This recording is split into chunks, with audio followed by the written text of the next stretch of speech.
Баршаларыңызға қайырлы күн достар. Бүгін сіздермен бар болғаны бір ғана морковтан жасалатын дәл осындай керемет рулеттің рецептімен бөлісемін. Міндетті түрде рецептті қарап сақтап алып жасап көріңіздер.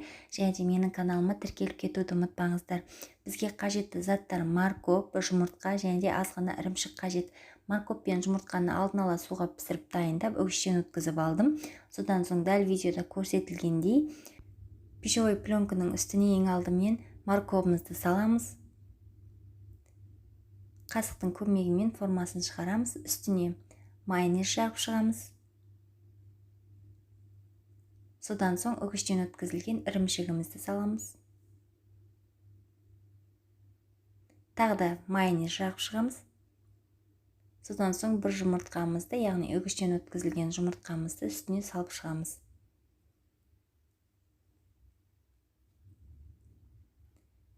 Енді осы пищевой пленканың көмегімен рулетіміздің формасын шығару үшін видеода көрсетілгендей етіп орап шығатын боламыз.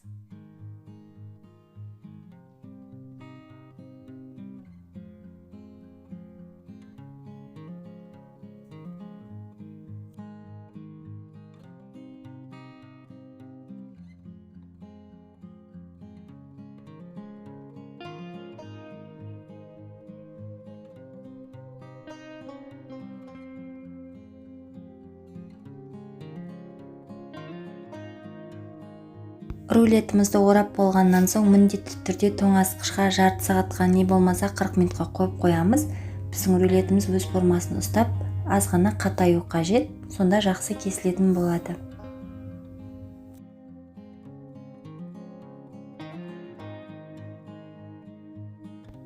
Достар, көріп тұрғаныңыздай рулетіміз дайын болды. Менде тоңазытқышта 30 минут тұрды.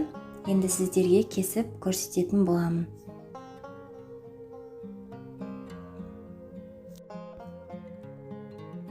Тоңазытқышта небәрі көбірек тұрса, рулетіміздің кесілуі де оңай болады. Сол себепті 30 минут 40 минут тоңазытқышта ұстауды ұмытпаңыздар. Рулетіміз керемет жұмсақ, өте дәмді болып шықты. Бұл рулетті мерекелік дастарханға, алда келе жатырған жаңа жылдық дастарханға жасайтын болсаңыздар, столыңыздың сәнін келтіріп тұратын ерекше рулет болады. Және де қонақтарыңызға ұнайды деген ойдамын. Міндетті түрде жасап көріңіздер. Егер видеоны соңына дейін қараған болсаңыздар, лайк басып, менің каналыма тіркелуді ұмытпаңыздар. Сіздермен болған Әсел, баршаларыңызға рахмет.